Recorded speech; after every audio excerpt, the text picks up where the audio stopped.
मैं आपको समझाने में इसलिए नहीं हो पाऊंगा। माननीय अध्यक्ष जी, मैं एक कहानी बताना चाहता हूं।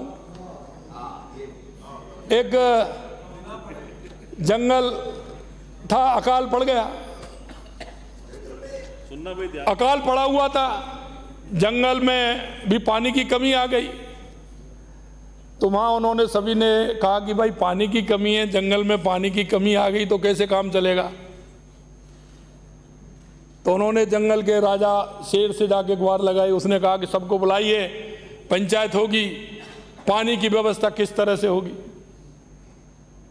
तो उन्होंने बुलाया, सबने अपने अपने सुझाव दिए, सबके सुझाव सर्वमान्य थे। तो उन्होंने कहा कि भाई ये तालाब तो हमारे पास है, लेकिन इसमें पानी बीत रहा है, भाई पानी कम है, इसको व्यवस्था कैसे होगी।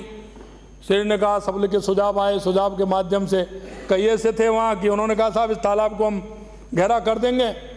कई होते हैं, खरगोश होता है, चूहा होता है जो अंदर जमीन से ईता है। कई लोगों ने कुछ सहारे के लिया, कुछ ने कुछ कहा, क्योंकि जंगल का जीवन, प्रकृति का जीवन भी अटपटा होता है, सबसे अच्छा होता है। आप देखते हैं जब हाथी चलता है तो रास्ते में जितने भी पेड़ पौधे पड़ते हैं उनमें से डाली तोड़ता हुआ जाता है।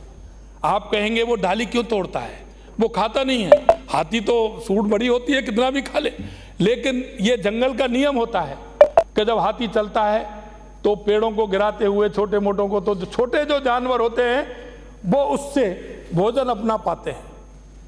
ये जंगल की व्यवस्था है। तो जब हुआ कि उन्होंने कहा कि बताइए, तो उन्होंने अपना फैसला सुना दिया। फैसला सबको मान्य होगा और विषयों पर चर्चा होने लग गई। लेकिन एक जानवर ऐसा था कि वो काफी देर बाद जोर से हंसा, जोर से हंसा। उसने कहा क्या हो गया, क्या हो गया। आपने जोर से सबका इशारा गया उनकी तरफ। उन्होंने देखा क्या हो गया भाई, ये क्या हुआ है। उन्होंने कहा कि मेरी समझ में अब आया है,